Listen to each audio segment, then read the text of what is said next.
Hello and welcome back.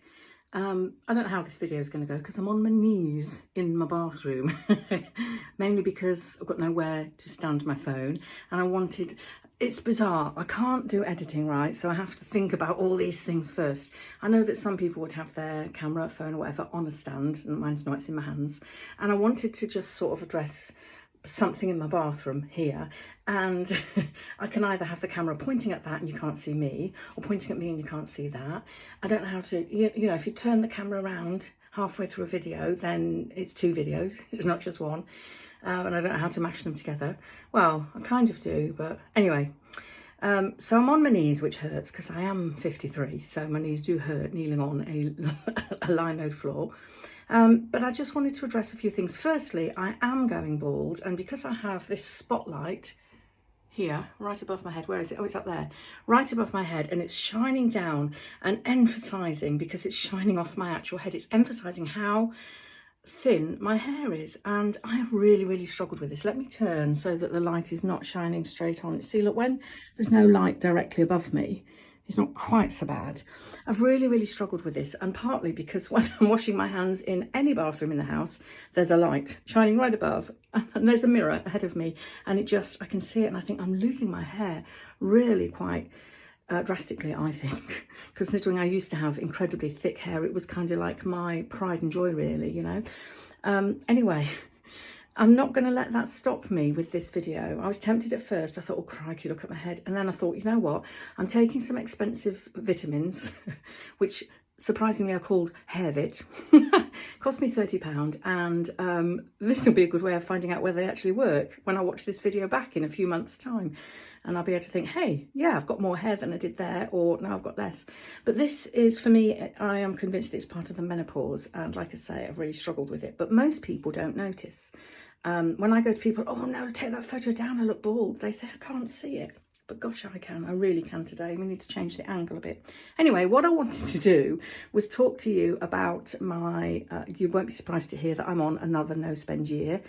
This year I have more valid reasons for doing it, and I am more kind of forced into it because I've given up work, so I've lost an income.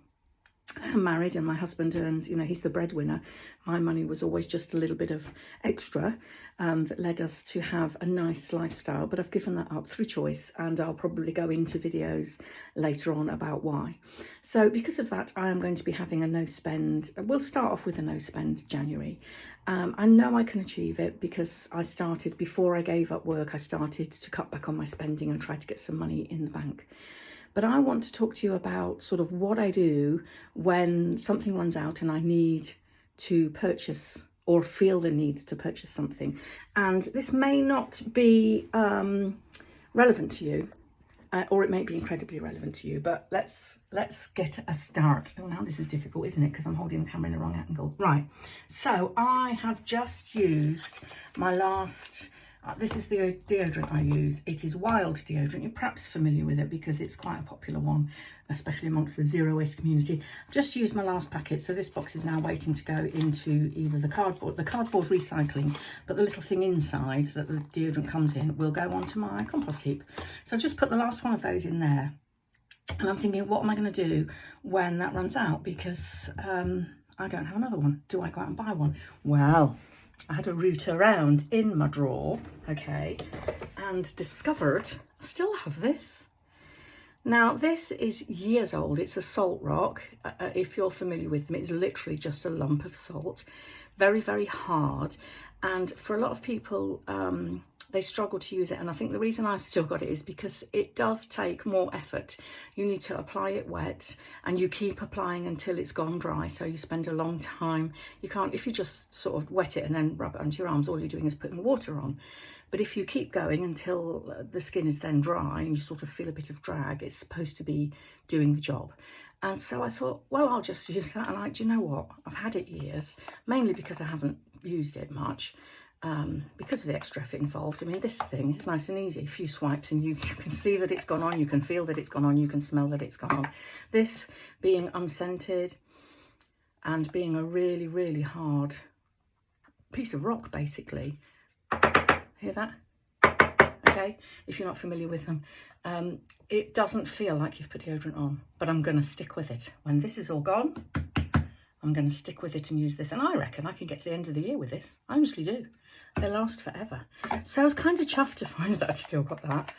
That's kind of like my zero waste thing, you know. I'll buy something and give it a try and think I'm not very keen on this, but I didn't throw it away. And I'm glad I didn't, because the zero waste in me finds it really difficult to throw things away.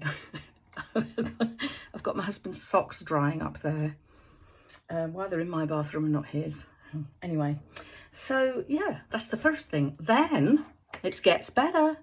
Perhaps I don't even think I'm a hoarder. I try to be a minimalist, so I'm really surprised. Today, when I put my makeup on, this is my little pot of foundation, and I discovered that this is nearly all gone. Like, you can see the bottom. So I'll probably get a week out of that maybe, because I don't use much. And I thought, oh, that's nearly all gone. What am I going to do? You've guessed it. I had a route round and I've got a foundation, a spare one that I didn't know I had.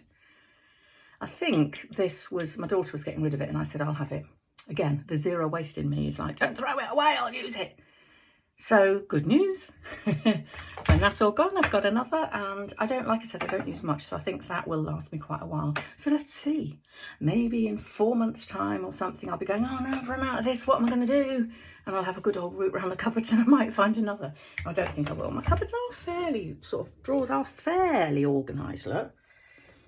Oh, I do have this though. Oh, what's in here? Let's have a look, let's have a look. That's not even been used. It's still got its, oh dear, this is embarrassing. It's still got its plastic cover on it. I think I might have ordered that and thought the colour's not right. Hey, looks like I'm going to be all right for makeup for the year. So there you go. Whilst we're here, I'll show you my toothpaste. I started using this. This is that Life Supplies. It's in a glass thing and they send you a refill. I was unsure because the refill comes in plastic, but you can send the plastic back or you can put it in your supermarket recycling, I guess. I thought I'd give it a go because I really love the bottle. Silly, isn't it? And I think I've got one on order, but I might stop the order because of my frugal life, and I might go back. At one point I was using homemade toothpaste, which was coconut oil, bicarbonate of soda and peppermint essential oil, and I got used to that. I really liked that. The worst thing about it was it made my sink a bit of a mess because of the oil, but I know I've got loads of coconut oil downstairs, so I think I'll cancel that subscription to save the money and go back to making my own. But yeah, this is what I'm going to do, hopefully, is upload videos like this where I'm just sharing this zero waste journey with you. I've watched so many where people tell you what you can do. They say, oh, you know, do this, do that, and they'll sit there. And I sort of tend to switch off halfway through because I think I kind of know all that. You're not teaching me anything new.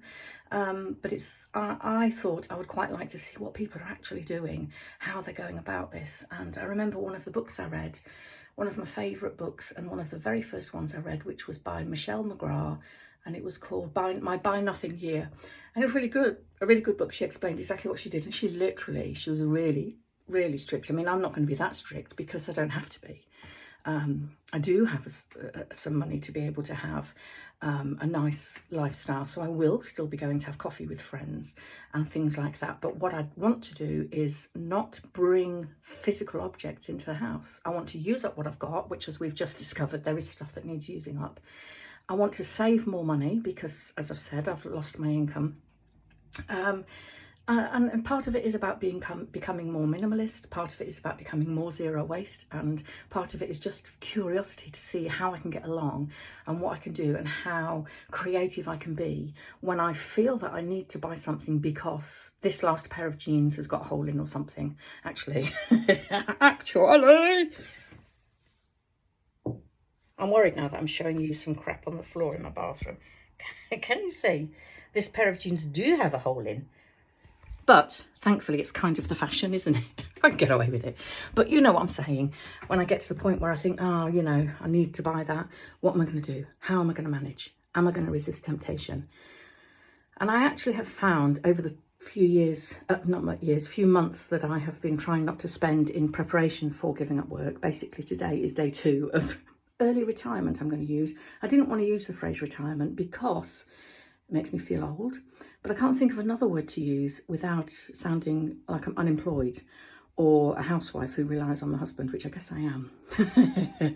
We'll go into it later. We'll talk about it later. So Early retirement? I don't know. Anyway, where was I going with this? Can't remember. Can't remember what I was saying. Anyway, yeah, that's that. That's today's little video. And with a little bit of luck, now that I'm not working and I have a little bit more time on my hands, you might get more videos than one every year. Thanks for tuning in, and I'll see you soon. Bye.